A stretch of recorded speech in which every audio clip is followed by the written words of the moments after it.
Good afternoon. I am Valerie Austin and the author of The Student's Comprehensive Guide for College and Other Life Lessons.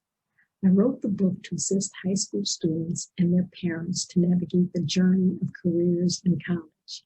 I am also the host of the Employer Speaks series, which is designed to highlight different careers and the paths to achieving those careers. Today we have a very special guest, Keisha Broyles. She has over 17 years of professional experience working as a licensed, certified social worker clinical. She also is a certified grief and loss specialist through the National Institute for Trauma and Loss in Children. Her master's degree was obtained at Wayne State University in Michigan and her bachelor's of arts degree from the University of Michigan, Ann Arbor, with a special concentration focusing on social inequalities, specifically in race, class, and gender. Keisha enjoys working with children, families, and adults to administer treatment that evokes healing and wellness for all stakeholders. We are going to have an in-depth discussion about the role of a school social worker and the benefits to children and families in need. Thank you for watching. Good afternoon. Thank you so much for being here with Employer Speaks. I'm the host, Valerie Austin, and I have a wonderful guest today, Keisha Broyles. Keisha has over 17 years of professional experience working as a licensed certified social worker clinical, which is the highest level of licensure in the state of Maryland.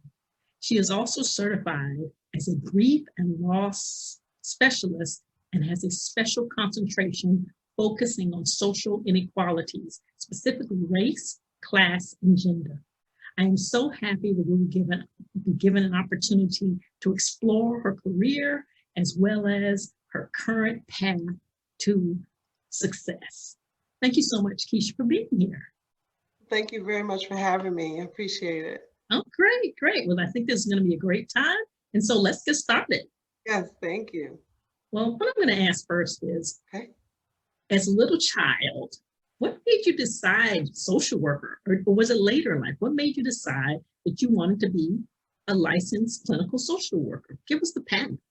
Well, I will say, thinking back on it now in childhood, when I was a child, yes, I was always that helper, helping out, whether it was at home or within my church.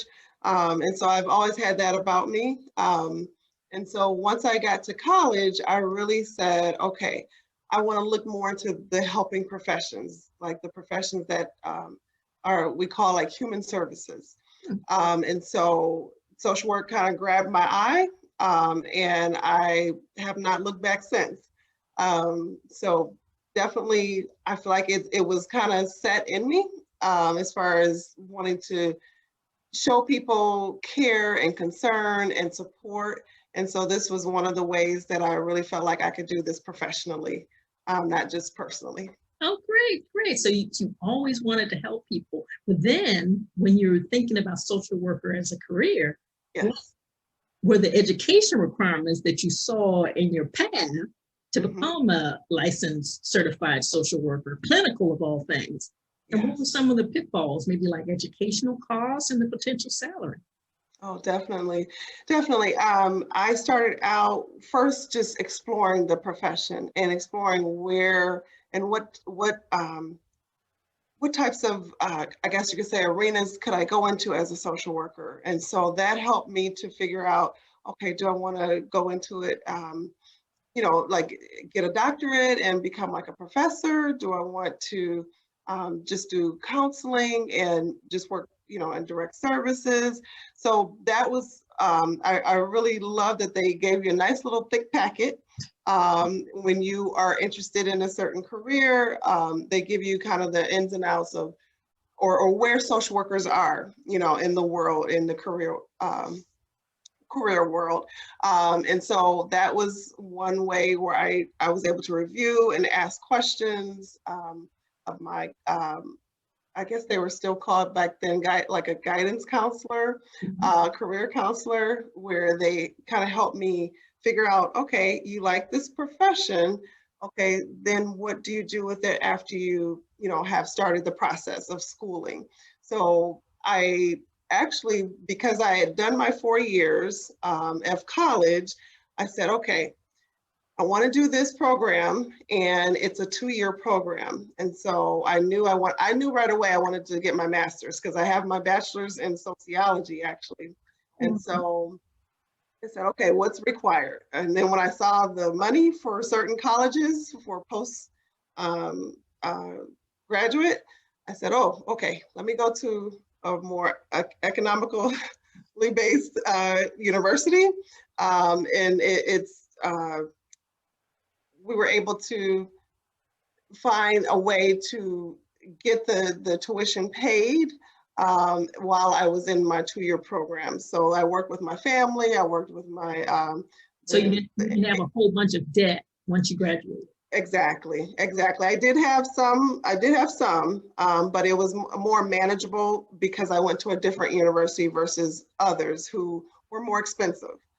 Because again, it's a 2-year program. So within 2 years, I said, okay, it's reasonable to spend this amount of money versus that amount of money, and knowing that I have to pay it back. So you had a budget, and then you knew that the bachelor's was not going to get you where you wanted to be because you had a bachelor's degree in another major.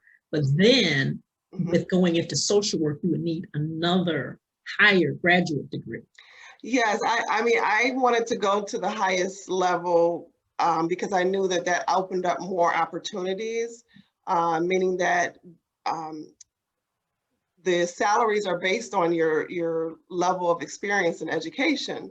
So if I wanted a competitive salary, I knew I needed to get the master's, and I needed to make sure that I had the certifications in place. So then that way it makes me more marketable when I'm looking into social work positions. Now, let me ask you this. So when you have recent graduates who may have a bachelor's of social work, they may have a bachelor's in social work, what types of entry-level jobs can they expect to fill as being a social worker? Well, you can get a job in, for instance, like Department of Social Services. You can work, and it's really specific to that employer, what they're looking for. So I know, for instance, in hospital settings, they want you to be licensed and have a higher level. Otherwise, you do need to be supervised by someone who has a higher level license than you. So, and sometimes those supervisors are right there in that department, like within that employer. Other times, those supervisors, you have to look for them outside of that employer, which can be sometimes costly because now you're paying someone to supervise you and to discuss cases with you, if that makes sense. I know it's a little tricky, but it's. Let me jump into that then. If Okay. you are graduating, who would be the best person to discuss where the next path is? Someone who's already in the field? Would it be your professors? Would it be the career counselor? Because it seems like it's very specific as to what you need to do. Yes, definitely. Speaking with my instructors in my MSW program really helped guide me on, okay, if this is what you want to pursue, these are the things that you need to have in place as far as certifications. If you're thinking of going into this arena, this is what's best to have. So really just being able to not only talk with other classmates who are also in, like some of my classmates were actually in social work jobs, but they were at a lower level because they may have only been like a bachelor of social work. And so they were working toward their master's and pursuing that so that they could, again, it's you get a higher salary, the higher your license level. And also you get exposed to more because you now have more experience, more expertise, I should say. You have more expertise being at a higher license level. Well, let me ask you this, in terms of the types of jobs that you have, when you say experience, get you more money, get you more field experience, Yes. are we talking about internships, or are we talking about would it be better to work in the field with that bachelor's degree and and then pursue your higher degree? And that actually is a really personal decision for that individual. Some people want to just pursue their internships and then apply to get hired by that employer. Some people decide, no, I'm not going to quite work in the field just yet, but I do want to get the licensure together so that I can then start applying for different positions. So it's better not to work in just blinders on. You have to talk to people. You have to find out what the experience levels that you can get, what are the opportunities for you, and try not to just have blinders on. That's what I'm hearing from you. Yes, yes, definitely. For social work, it's really truly all about flexibility and being able to understand kind of what the needs are for different arenas, like for schools versus hospitals versus community organizing. So you really want to be able to understand what's needed and how can I make myself more marketable to this employer. And that might mean I need to make sure I have the appropriate licensure. And actually, I should say too, each state has a requirement before you can even advertise yourself as a social worker. You have to have a certain license already approved in place. And that license can be by endorsement, which means you were licensed in one state and you decided to move to another state. And so now you need that state that you're in currently to endorse you and basically carry over that license from the previous state. Or you can be licensed by examination, which is the bulk of the population, is that you take an exam and then they determine if you're going to be what's called like a licensed bachelor of social work or a licensed master social work. Or if you want to apply for the highest licensure, which is the LCSW-C, then you can sit for that exam, but you do have to have 2 years post previous experience or previous license experience. So basically it's very specific, and that's why it's so important to make sure you know what the requirements are for your governing board for that state. And that certification, or excuse me, examination you're talking about, does that go through the Association of Social Work Board? So that's like for Maryland, it goes through the Maryland Board of Social Work Examiners. So they are our governing body for all social workers within the state of Maryland.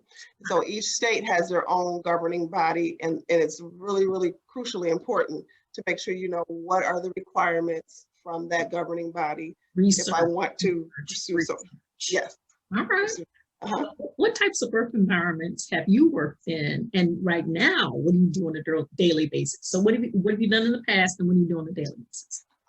So I have worked, I started out actually in an internship at a hospital, and I was able to actually then get hired after I graduated from my program.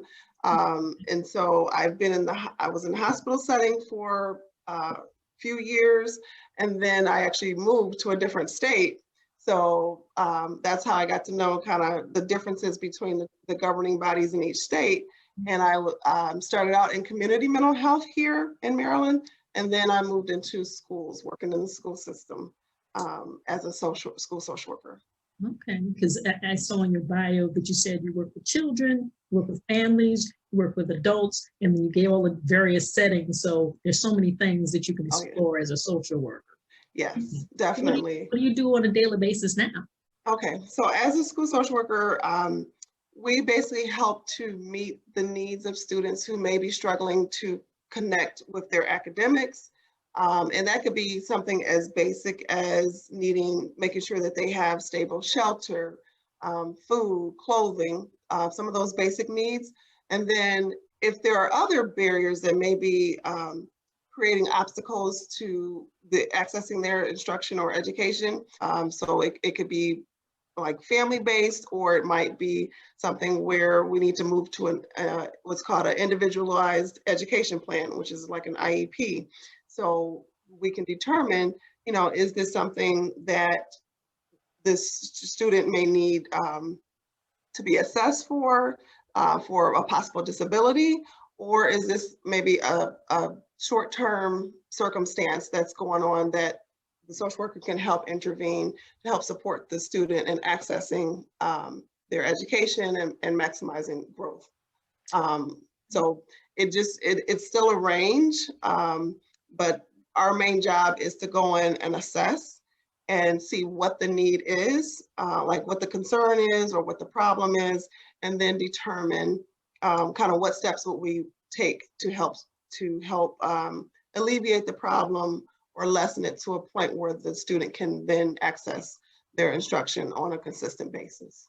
Okay, well, from what I've read, because I did a little reading, research to make sure I'm on the right track here. Yes. We have what's called a school counselor or a guidance counselor. And typically they're very specialized and they deal with a certain set of problems like substance abuse, mental abuse, career and college, and they're very specific in what they do. But as a social worker, it's supposedly more broad in terms of what you can do, and assessments being one of them. So give me a little bit of what's the different roles between a counselor and a social worker that people may be confused about. Oh, yes. Oh, this has kind of been like the biggest thing, especially in the school system, because there naturally is overlap. So there may be some issues that relate to grief and loss that the school counselor can take care of. But if we notice that grief and loss is becoming more intensified to the point where there now may be some acting out going on, or there may be a request by the family to say that, you know what, my child really is not handling this well, and so we may need further support. And so that could be further behavioral management support, further mental health support. So it may mean that I'm going to help assist the family in accessing outside provider to provide counseling in addition to the support they may get in school. Let me ask you this, in terms of, you have a counselor and they're supposed to be the first responders who have more interaction with the children, but for a school social worker, do you get your leads from the principal, from the administration? And when you do, is it like a team effect where you try and find the best method for the child or children? Yes, so yes, definitely. The referral can come from anywhere. It could come from even an outside provider, a parent. The student could even come refer themselves.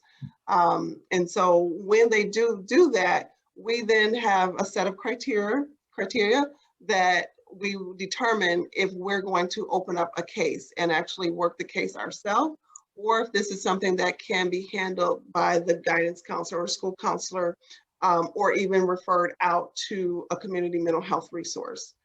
So we do, an assessment based off of, how is the child attending to school? Are they coming every day? Do they have involvement with what's called a PPW, which is a pupil personnel worker? And usually those are people who help with attendance issues. If someone's not attending, they help with figuring out how and why aren't they attending. So it may be a collaboration where I'm consulting with the PPW or I'm consulting with the school counselor to coordinate services, to make sure that access-wise, internal resources or even external resources, that we're looking at the whole picture, the whole child, so that whatever may be the problem, it gets alleviated. So I think I answered the question. You get a lead and it can come from anywhere. Yes. And you get that lead and you do an assessment. And then from that assessment, you have to determine how you're going to help this child. In some cases, depending on where the location is, it could be a family or it can be an adult. And when we're talking as helping that person, we're talking about there could be a team. It could be a guidance counselor. It could be the person who deals with truancy. It could be yourself. It could be many interconnecting types of personnel. It appears that you can do it internally as well as external to the school. Exactly, exactly. Connecting all the stakeholders. That's really like one of the main things of our role too, is just to make sure that we're all working as a team and working on the different areas that may help support a problem to working toward a solution. Okay. Well, let me ask you this then. If you have a lead on a child, I'm going to say wherever it comes in, we'll call it the black box, because it can be, as you stated, mental, behavioral, emotional, economic, health, academic. How can parents best use your expertise and your knowledge when they encounter these types of problems? Because they may not know what you do, and they'll be like, well, aren't you a counselor? What can you do for me? Definitely, definitely. And a lot of times it's, you're a social worker? Oh, are you going to take my child away? And we're like, no, I'm not a CPS, or well, I should say child protection services worker. But we may consult with them if needed for different things that may be going on. So I always tell families that my job is to give you the education on whether it's a behavioral issue, a mental health issue, or like I said, something basic needs, like giving them the guidance and the direction to be able to know how to help support their child. So I would say it's a lot of psychoeducation, even in different arenas where you're servicing vulnerable populations. And so if I'm in the hospital setting and a child has a medical diagnosis that I know is going to hit the family very hard, where it may literally change the whole dynamic of the household. And so we're there to help support them to make sure that, okay, how can you feel more comfortable with maybe doing some of these things that the doctor's asking you to do at home? And so that may take some training. So we can request training through the medical providers. Same thing even for schools. If a student is really struggling with behavior management, so we intervene and we help support the teacher along with the parent to integrate what strategies we're working on in school to also mirror what strategies are at home, so that we're hitting all different areas where the child will be to help them understand the importance of coping with maybe a stressor, or if they do have an educational diagnosis, that it doesn't mean that it's the end of life. It means that we have to now figure out how to use strategies to support still accessing education, knowing that we have this diagnosis or knowing that we have this stressor in place. Well, that being the case, it appears that sometimes this can be a long-term proposition. Does that long-term proposition mean that you're working with the child throughout this period, or does it mean you hand them off to someone? Does it depend on the child? Because again, parents may be, so you're going to be here for like a day. What happens after the day? What happens there? And then, not to put you on the spot, what about the financial piece to it? If you're calling all of these resources that are available. Well, that's one thing we explain that, like with me, I work for the school system, so you don't get charged for anything. I always just try to ease their anxiety regarding that, that we're working, like if it's case management, just making sure that they're connected to the right resources that will help assist them with whatever the issue may be. And so, yeah, I think we really try hard to help them understand that we're here to help and to support, and to give, basically to say, okay, now you can take the reins, and I've given you kind of the tools, the resources, the support, and given that parent confidence to say, okay, I can do this now. I know now where to go if this problem happens, or I know who to talk to if this happens. So that's the main goal, is to make sure that we set the family up for success, despite circumstances that may be going on. And just really believing that all kids can learn, whether you have a disability or you don't have a disability, whether you have some other stressors going on or not, that they all have a right to, their education and to, to the maximum level, of growth. So you almost like the training wheels to get them to a certain point where the parents and the child can cope, and then they move on. And this could be a short-term thing, it could be a long-term thing. Right. You make the assessment monthly, quarterly? So honestly, it's an ongoing assessment. So I may sit down with a parent the first time and I get a general idea of kind of what a child's life has been like up until this point. And then as we are going through the process and we're providing services and support and strategies, I'm still doing an assessment kind of internally to see, okay, I think that this intervention has helped support, because now I notice that I'm getting less referrals from teachers regarding this issue for this child, or this parent is aware of how to apply for different community resources. So I can kind of back off of that and then focus on something else, or yes, say, you know what, I think you have really achieved all the goals that we set out from the very beginning. And so, I'm still here if you need to run anything by me, but definitely you've got it, and they may be dismissed from services. Mm-hmm. That's a hard word, I think, sometimes for parents to hear, to be dismissed, but it literally is just saying that we want you to be independent. We want to be there, though, to support you when it's needed. So there are concrete markers and concrete goals that you all have established. And once they meet those goals, then they're not really dismissed from the system. It's just that they are launched. Yeah. To be able to deal with. Yes, they're uplifted to now, we believe, I believe in you and you can do it on your own. But again, I always tell them, don't feel like I'm pushing you away and that you can't ever call or even follow up and just say, hey, I just wanted to let you know how well things are going. Okay. I just wanted to break out and solve, but we're not going to do that. Exactly. I hope that you enjoyed this interview about the career path of a licensed certified social worker. Stay tuned for part 2. Thank you for watching.